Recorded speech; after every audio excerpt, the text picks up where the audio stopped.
Principle of commerce हम कर रहे हैं और 8 चैप्टर के ऑब्जेक्टिव हम निकाल ली थी। आज हम चैप्टर नंबर 9 की करते हैं। चैप्टर नंबर 9 है मिडल मैन। मिडल मैन जैसे फिर हम कोई प्रॉपर्टी लेते हैं तो प्रॉपर्टी डीलर होते हैं, वो एक मिडल मैन होता है जो मालिक और आगे जिसकी इसने लेनी उन दोनों के दरमियान मिडल मैन का रोल अदा करता है। ऐसे मिडल मैन जो है वो फैसिलिटेट्स टू कंज्यूमर, यानी वो चीज़ें ढूंढने में या लाकर देने में जो कंज्यूमर इस्तेमाल करने वाला है उनकी मदद करता है। ठीक है, consumer person who appoints the agents. अब जैसे एक मालिक है जिसका मकान है और वो डीलर को कहता है कि भाई इसको सेल करना है या रेंट पे देना है, तो वो उसको कौन अपॉइंट करता है? प्रिंसिपल। जो मालिक होता है उसको प्रिंसिपल कहते हैं। वो is actual goods owner, goods का जो असल मालिक है वो कौन होता है? Principal. The agent who is responsible for receipt of credit sale, वो एजेंट जो उधार की वसूली करता है उसको डेल क्रेडिटरी एजेंट कहा जाता है। Agent who can receive the payment from buyer, वो एजेंट जो पैसे रिसीव कर सकता है बायर से, यानी उससे जो चीज़ खरीद रहा है, उसको हम फैक्टर कहते हैं। ये भी एक एजेंट होता है जो मालिक उसको अपॉइंट करता है। Which agent is help for international trade, international trade में कौन सा एजेंट काम आता है? इंपोर्ट एजेंट भी, एक्सपोर्ट भी और फॉरवर्डिंग एजेंट सारे। रिम्यूनरेशन ऑफ एजेंट, रिम्यूनरेशन से मुराद बेटा जो तनख्वाह होती है, पे होती है, कमीशन होती है, उसी को रिम्यूनरेशन कहते हैं। उस एजेंट उसको क्या कहते हैं? कमीशन कहते हैं। An agent appointed to sell goods, ऐसे एजेंट्स जिसको चीज़ें बेचने के लिए हम मुकर्रर करते हैं उसको क्या कहते हैं? फैक्टर। तो ये हो गया हमारा चैप्टर नंबर 9। आगे है chapter number 10, purpose of advertisement. जो चीज़ों की इश्तहारी होती है, जैसे टीवी में मशहूरियाँ आती हैं, उसका मतलब क्या होता है? इंट्रोडक्शन ऑफ गुड्स, लोगों को चीज़ों के बारे में बताना। Introducing goods in proper way is called, चीज़ों को एक ख़ास तरीके से मैकेनिज्म से लोगों को मुतारफ़ करवाना, वो क्या कहलाती है? Advertisement. Due to advertisement the sale of goods, जब हम एडवर्टाइज करते हैं तो चीज़ों की सेल में क्या होता है? इंक्रीज, इजाफा होता है। Most effective source of advertisement, सबसे मौसर तरीका एडवर्टाइजमेंट क्या क्या है? Newspaper and journals. लेकिन ये ऑप्शन मेरा ख्याल है पुराना हो गया। आजकल यूट्यूब, फेसबुक लोग ये ज़्यादा यूज़ करते हैं, तो ठीक है, बुक के लिहाज से ये वाला न्यूज़ और जर्नल। अगर हम माशरे को देखें, बुक अपडेट की जाए तो फिर क्या होगा? यूट्यूब, व्हाट्सएप और टिकटॉक वगैरह। ड्यू टू एडवर्टाइजमेंट अनएम्प्लॉयमेंट, जब एडवर्टाइजमेंट होती है तो क्या चीज़ कम होती है? अनएम्प्लॉयमेंट कम होती है, क्योंकि ज़ाहिर है एडवर्टाइज की वजह से वो चीज़ें बिकेंगी, सेल बढ़ेगी। जो एडवर्टाइज लोग करेंगे वो भी ज़ाहिर है पैसे लेते हैं। वो बियर द एक्सपेंसेस, एडवर्टाइजमेंट के पैसे किसको देने पड़ते हैं? कंज्यूमर इस्तेमाल करने वाले को, क्योंकि ज़ाहिर है इस कंपनी ने अपने से तो नहीं ना लगाने, उसने उन्होंने कीमत में वो पैसे भी डाल के फिर चीज़ें बेचनी है। ठीक है, तो ये हो गया जी 10 वाला चैप्टर। आगे है जी 11 वाला chapter, business finance. Business finance में आप जो कारोबार करेंगे उसके लिए जो पैसा वगैरह लगता है। टाइप्स ऑफ बिजनेस फाइनेंस कितनी तरह के होते हैं जी? 3 तरह के होते हैं। शॉर्ट टर्म फाइनेंस जो छोटे अरसे के लिए होता है, उसका दौरानिया कितना होता है? 1 साल या कम। रेट ऑफ इंटरेस्ट, जो शॉर्ट टर्म फाइनेंस होता है या कह लो उधार होता है या कर्जा कहते हैं, वो उसका जो इंटरेस्ट होता है, सूद होता है, वो लेस थोड़ा होता है। डेट फाइनेंसिंग कहाँ से आती है? यानी जो उधार हमें पैसे मिलते हैं।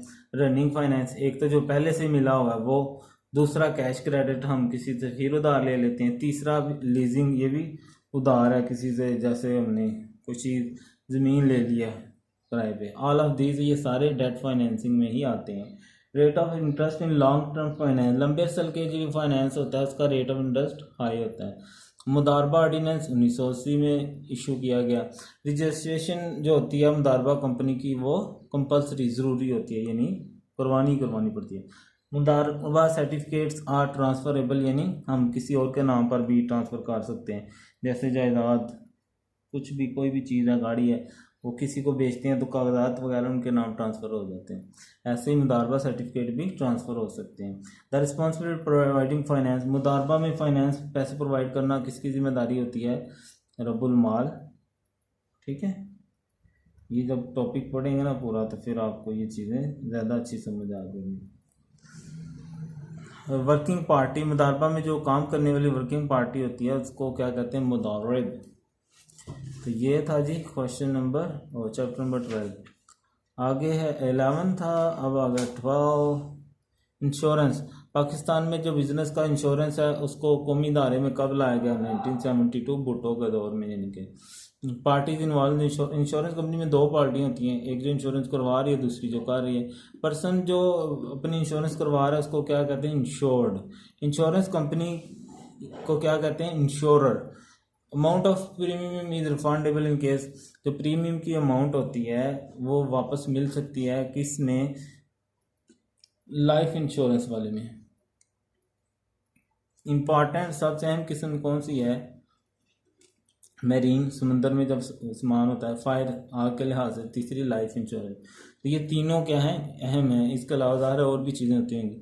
On death of ensure the amount of insurance is given, जिसने इंश्योरेंस करवाई है वो मर गया तो फिर इंश्योरेंस किसको मिलेगी? हेयर्स, उसके बालों को नहीं। हेयर से मुराद वारिस, जो उसका बेटा बेटी बीवी होंगी या बीवियाँ होंगी। टाइप्स ऑफ एक्सीडेंटल इंश्योरेंस किस तरह की होती है? 3 तरह की, मेरा ख्याल ये ऊपर भी लिखी हुई है, ये वाली कह रहे हैं। इंश्योरेंस पॉलिसी इज रिटर्न, लिखी भी जाती है और रजिस्टर भी की जाती है। Insurance which is for whole life, जो पूरी ज़िंदगी के लिए इंश्योरेंस होती है वो क्या होती है? Whole life insurance. Group insurance कहाँ पर ज़्यादा मशहूर है? एम्प्लॉयज़ के लिए और बिजनेसमैन के लिए, क्योंकि वो पूरी जो एम्प्लॉयज़ हैं सब की करवा लेते हैं ताकि अगर कोई नुकसान हो तो कंपनी भरे, उनको ना जेब से देने पड़े। आगे है जी 13वां, means which are use to transfer things from one place to another, वो तमाम ज़राए जिनमें चीज़ों को एक जगह दूसरी जगह भेजा जाता है वो क्या कहलाते हैं? वो ज़राए मीन्स ऑफ ट्रांसपोर्टेशन के ज़राए कहलाते हैं, जिसमें गाड़ियाँ, बस, जहाज़, समुद्र में बहरी जहाज़ सारा आ जाएंगे। मेन टाइप्स ऑफ ट्रांसपोर्टेशन कितनी है? 3 है, ठीक है ना। एक बाय रोड, एक बाय एयर और एक बाय सी, यानी समंदर के जरिए। स्लोएस्ट सबसे जो है स्लो, आहिस्ता रफ्तार वाला कौन सा एनिमल, जानवर है? जैसे खोते हैं या गधे वगैरह होते हैं, या गांव वगैरह में जाए ना तो लोगों ने वो भैंसे भी बांधे होते हैं आगे, संडे जो होते हैं।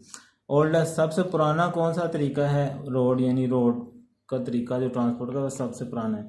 फास्टेस्ट मीन ऑफ ट्रांसपोर्ट कहता है एयर, लेकिन अब आने वाले दौर में भी ये चीज़ बदल जाए, क्योंकि बुलेट ट्रेन जो कहते हैं आई है वो इससे भी ज़्यादा तेज़ होगी। Less capital is needed for, सबसे कम पैसे किस तरह ट्रांसपोर्ट में चाहिए? रोड में, ठीक है।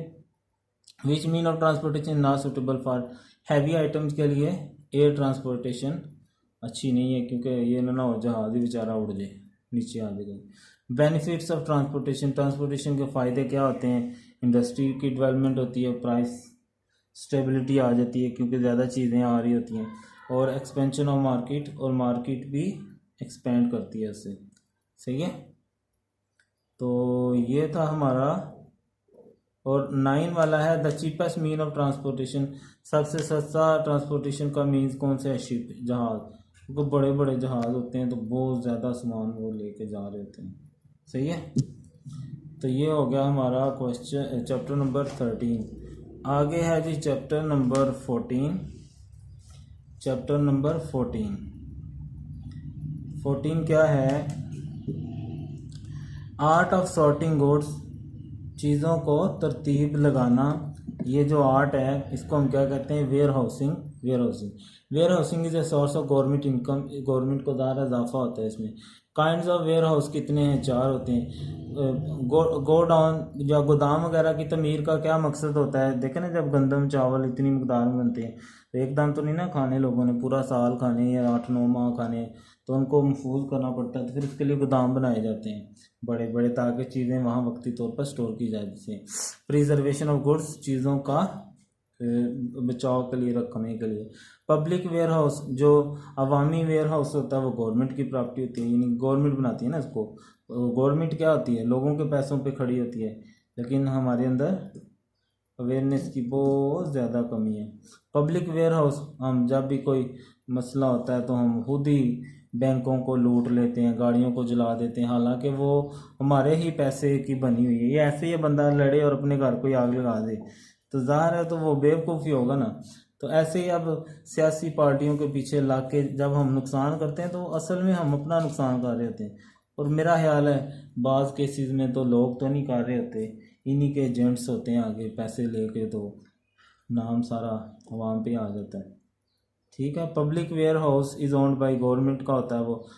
Bounded warehouse are normally built near bonded warehouse आमतौर पर जो पोर्ट्स होती हैं, जो जहाँ से समंदरों में से सामान आता है, जैसे अभी ग्वादर पोर्ट और सी पैक का मंसूबा चल रहा है, वो भी सारा कुछ यही है।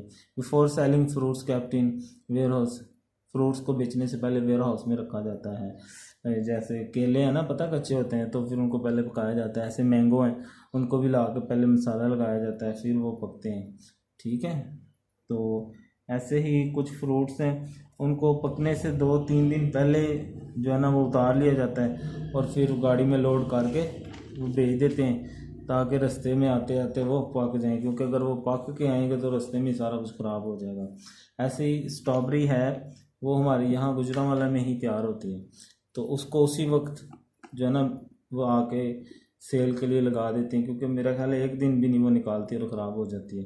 चैप्टर 15 है, chamber of industry and trade was established for. Chamber of industry and trade किस लिए बनाया गया? कॉमर्स के लिए, ट्रेड के लिए, इंडस्ट्रियल एक्टिविटीज़, इन सब कामों के लिए।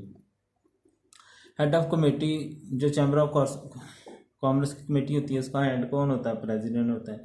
First chamber of commerce industry कब बनाई गई? अमेरिका में 1768 में। First chamber of industry and trade England में कब बनाई गई? 1773 में। ठीक है। तो ये था जी चैप्टर नंबर 15। आगा chapter number 16, office of business. Business का जो ऑफिस होता है वो कंट्रोल रूम होता है। Function of business office, business office के जो फंक्शंस हैं उनको शामिल क्या होता है? कंट्रोल बिजनेस, बिजनेस को कंट्रोल करना। Performance of office depends upon, जो ऑफिस है उसके काम या उसकी कारकर्दगी का इंसार किस चीज़ पे होता है? ऑफिस मैनेजमेंट के, उनकी मैनेजमेंट जो ऑफिस की है वो कितनी अच्छी है। What is not included in personal quality of officer worker, जो उसकी ज़ाती क्वालिटी में क्या चीज़ शामिल नहीं है?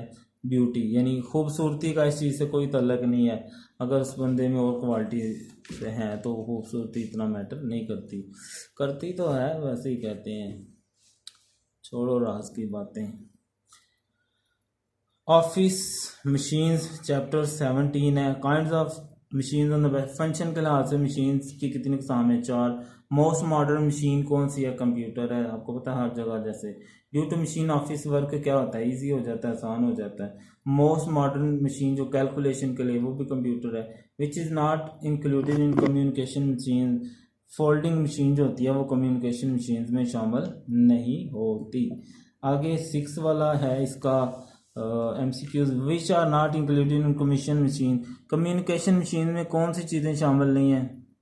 शामिल हैं, तो टेलीफोन, मोबाइल, टेली प्रिंटर, ये सारी शामिल हैं।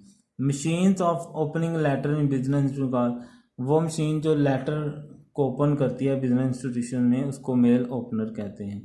टाइपराइटर कब इन्वेंट किया गया, ईजाद किया गया? 1873 के अंदर। उसके बाद है 18 method of protect paper, papers को हिफाजत के तरीके क्या है? फाइलिंग, उनको फाइल्स में लगाना, महफूज कर लेना। काइंड्स ऑफ फाइलिंग क्या होती हैं? 2 तरह की होती हैं। Feature of filing system, simplicity, बड़ा आसान होता है, सादा होता है। इलास्टिसिटी, उसको मतलब हम आसानी से मूव भी कर सकते हैं, इधर उधर देख भी सकते हैं। सीक्रेसी और हिफाजत भी होती है फाइलों के अंदर, तो अगर सामने पड़े होंगे तो कोई भी उनको छेड़ के कुछ भी कर सकता है। तो ऑल ऑफ दीज है feature of filing. In horizontal filing letters are kept in flat position. Horizontal जो फाइलिंग है, एक होता है वर्टिकल, ऐसे हॉरिजेंटल कह लो कि ऐसे ऐसे तरतीब के साथ, ऐसे फ्लैट पोजीशन में होते हैं हॉरिजेंटल में। Types of horizontal filing, arc and wire, ये 2 इसके टाइप्स हैं। मेथड ऑफ आर्क फाइलिंग, जो आर्क फाइलिंग का मेथड है वो सेफ भी है, ड्यूरेबल है, वो इकोनॉमी ऑफ प्लेस, उससे कम जगह भी घेरता है। The word index is taken from language, जो इंडेक्स का वर्ड है वो किस ज़बान से लिया गया? लैटिन वर्ड से, इस ज़बान से। Dash is done with the help of vowel alphabet, indexing में हम ABC यानी अल्फ़ाबेट्स, वावल अल्फ़ाबेट AEIOU, इनको यूज़ करते हुए यानी तरकीब लगाते हैं। ठीक है, ये था चैप्टर नंबर 18। आगे है जी चैप्टर नंबर 19, ड्यूसो कॉरस्पॉन्डिंग बिजनेस। जब हम लोगों से रब्ता करते हैं, बातचीत करते हैं, पूछगिछ करते हैं, तो कॉरस्पॉन्डेंस की वजह से बिजनेस क्या होता है, एक्सपेंड फैलता है। Main types of letter, letter की जो मेन इकसाम है वो 3 है। The person to whom letter is being written, जिसको हमने लेटर लिखा वो क्या कहलाता है, एड्रेसी, यानी उसको दिया गया। बिजनेस लेटर के कितने हिस्से होते हैं, 9 हिस्से होते हैं। Most important parts of business letter, सबसे अहम चीज़ क्या होती है, हेडिंग, जिसमें असल चीज़ होती है कि सेल के लिए लिखा है, किस चीज़ के लिए लिखा है। First part of business letter का पहले हिस्सा क्या होता है, उसकी हेडिंग होती है letter written among principal and agent. Principal जो मालिक है और उसका जो एजेंट है, उनके दरमियान जो लेटर होगा उसको एजेंसी लेटर कहते हैं। Extra note at the end of letter, letter के एंड पर एक एक्स्ट्रा नोट जो लिखा जाएगा वो क्या होगा, PS। सैल्यूटेशन यानी जो सलाम वगैरह या नेक दुआएं, इस तरह की कम्प्लीमेंट्री क्लोज क्या होती हैं, गवर्नमेंट मेमो में लिखी जाती हैं। Types of circular notes are official. Circular notes से मुराद क्या होता है, जो पूरे मुल्क के लिए यानी कोई खास बात होती है, जैसे जी दफ़ा 402 लगा दिए, इस्लामाबाद में कोई बंदा उधर को ना आए, तो ये सर्कुलर नोट होता है। एक ऑफिशियल, जो an official letter should be, जो एक ऑफिशियल लेटर वो प्रिसाइज यानी छोटा होना चाहिए, ज़्यादा बड़ा लंबा ना हो, कंदना फेरा हो उसके अंदर, थोड़ी सी लाइनें हों। In an official letter first part of the letter is reference number. Reference number होता है कि यानी आपने वो जो 10 तारीख को कोई चीज़ भेजी थी ना, या ये चीज़ भेजी थी, या ये रसीद जो जिस रसीद का नंबर 506 है, कुछ भी है आप, ठीक है, तो ऐसे आप उसको रेफरेंस नंबर देते हैं। तो फिर वो जैसे ये देखेंगे मेरे पास एक बिल है, तो इसके ऊपर ये लिखा हुआ है, ये नंबर रेफरेंस नंबर 43। अगर मुझे इसमें कोई मसला हुआ तो मैं जाके उनको ये नंबर वो आराम से देख के, तो ये होता है रेफरेंस नंबर। ऑफिशियल लेटर में हेडिंग रेफरेंस नंबर होती है। ऑफिशियल लेटर जो होता है वो इम्पर्सनल होता है। ठीक है, गवर्नमेंट यूज़ नोटिफिकेशन, गवर्नमेंट ने जब लोगों को कोई खबर देनी होती है तो नोटिफिकेशंस जारी किए जाते हैं। तो ये था जी 19, और यहाँ पर ख़त्म।